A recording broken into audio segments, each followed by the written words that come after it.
अफसरशाही में क्या इतना पलीता लग चुका है कि अफसरों को अब किसी चीज का डर नहीं रहा।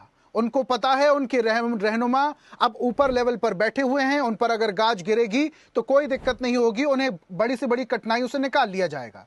यह भ्रम फैल चुका है कि अफसरों में, इसलिए इस तरीके की हरकतें सामने आ रही हैं, इसलिए ग्रामीणों पर लाठियां भांजी जाती है और उनकी मौत हो जाती है। सबसे पहले तो मैं यही कहूंगी कि सैया भय कोतवाल तो डर कहेगा, रक्षक ही भक्षक बन जाएंगे तो लोकतंत्र का क्या होगा। यहाँ पर चल क्या रहा है मुझे तो ये समझ नहीं आ रहा। आप खुद देखिए, पूरा छत्तीसगढ़ का प्रदेश, पूरा प्रदेश अपराध में गड़ चुका है। जब से भाजपा का शासन आया है तब से पूरा छत्तीसगढ़ अपराध मुक्त होने की बजाय अपराध युक्त हो चुका है। सुशासन के दावे ये लोग करते हैं एक तरफ, और दूसरी तरफ घूस, लव एंगल, ड्रग्स, घूसखोरी, ये सब चल रहा है।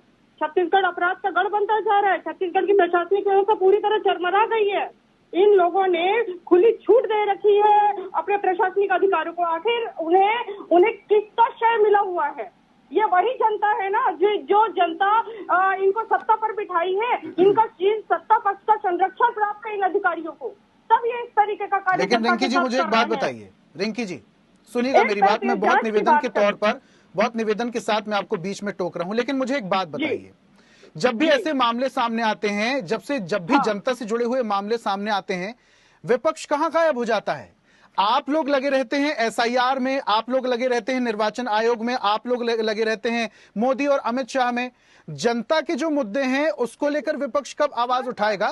ग्रामीणों की मौतें हो जा रही हैं, गरियाबंद में हमला हो जाता है, आगजनी हो जाती है, रायपुर में चाकूबाजी की घटनाएं लगातार बढ़ती जा रही हैं। आप लोग आंदोलन करते हैं एसआईआर को लेकर। नहीं सर, हर बार विपक्ष ने आवाज उठाई और आज भी विपक्ष इस बात पर आवाज उठा रहा है, लगातार पूछ रहा है, इनसे सवाल कर रहा है कि ये कर क्या रहा है, ये कैसा शासन, इनका कैसा प्रशासन व्यवस्था काम कर रहा है, कैसा शासन व्यवस्था काम कर रहा है कि हर जगह चाकूबाजी की घटनाएं हो रही है, हर जगह महिलाओं के साथ गलत अत्याचार हो रहे हैं, हर जगह अत्याचार पे अत्याचार होते जा रहे। पूरा छत्तीसगढ़ बर्बाद कर दिया है इन्होंने। नफरत के नाम पर, धार्मिकता के नाम पर, जातिवाद के नाम पर लड़वाए जा रहे हैं ये लोग। हंसपुर में जो हुआ, रिंकी जी सुनिए, रिंकी जी, हंसपुर में जो हुआ, अवैध खनन हो रहा था और वहां पर ये आरोप है कि एसडीएम खुद लाठियां भांज रहे थे, एक ग्रामीण की मौत हो गई।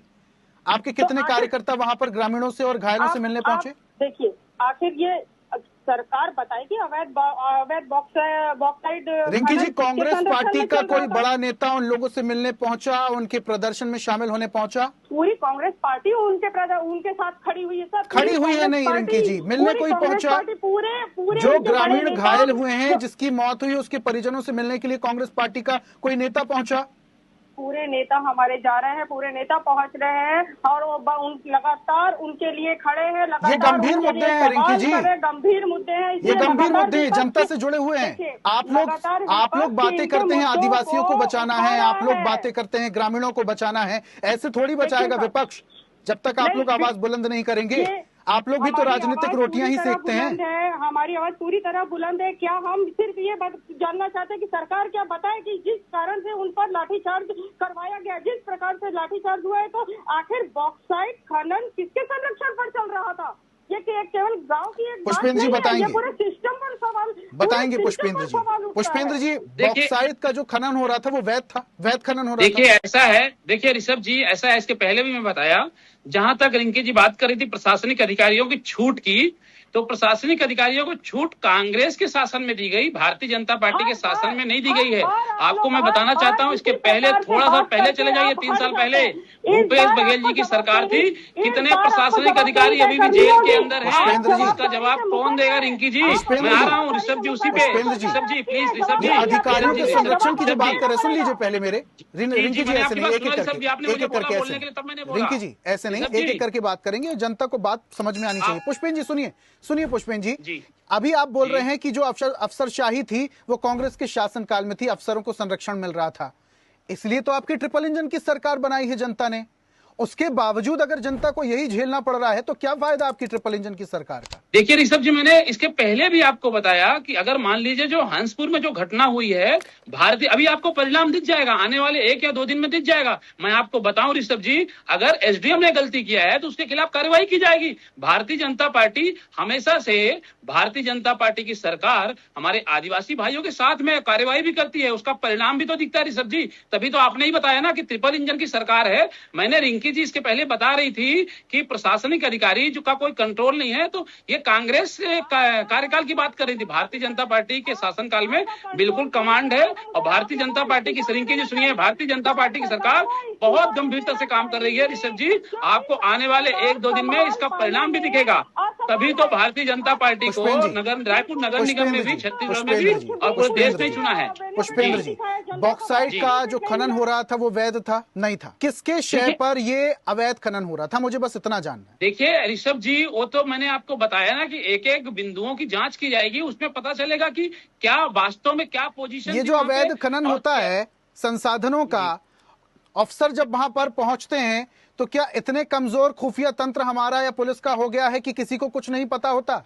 इतना कमजोर तो खुफिया तंत्र नहीं हो गया साहब, हमारा काम नहीं होता है इन अफसरों से। और इन अफसरों को छूट किसकी है? सरकार आपकी है, ट्रिपल इंजन की सरकार साहब। देखिए ऋषभ जी, सरकार भी अपना काम कर रही है, अधिकारी भी अपना काम कर रहे हैं, एक एक पहलू पे काम कर रहे हैं। अगर मान लीजिए हंसपुर में जो घटना हुई है, जो भी उसमें दोषी होगा, भारतीय जनता पार्टी की सरकार उसमें कार्यवाही करेगी।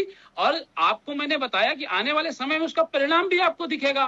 भारतीय जनता पार्टी के शासनकाल में जितने भी आरोपी होते हैं, जितने भी अपराधी होते हैं, जो वास्तव में लगता है अपराधी है, उनके खिलाफ भारतीय जनता पार्टी की सरकार कार्यवाही करती है, और उसका परिणाम भी आपको दिख रहा है।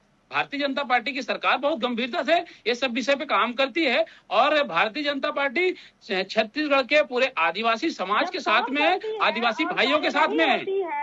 कार्यवाही होती है तो बार बार वही गलतियां क्यों दोहराई जाती है? क्यों दोहरा रहे हैं आपके? ये तो मैं आपसे पूछूं, अगर कांग्रेस की प्रवक्ता जी की आपके शासनकाल में सब ऐसा हुआ है? आपकी शासनकाल में क्या होता था, है ना? आप अगर बताएं तो आपके पास कोई जवाब नहीं होगा। ये तो आपके शासनकाल में पूरे अधिकारी जेल पे हैं। आप बैठे किस लिए हैं? आप बैठे किस लिए? जनता ने आपको क्या इसीलिए? बिल्कुल हम बैठे हुए हैं, और एक एक बिंदु की जांच करके अगर जो भी दोषी होगा उसके ऊपर कार्रवाई की जाएगी। ठीक है पुष्पेंद्र जी, भले ही दम भर रहे हो कि जांच जारी है और जांच के बाद जो भी दोषी होगा उस पर गाज गिरेगी, लेकिन ये जांच कितनी जल्दी शुरू होती है, कितनी जल्दी खत्म होती है, जो आरोपी वो सलाखों के पीछे कब जाते हैं, ये देखने वाली बात होगी।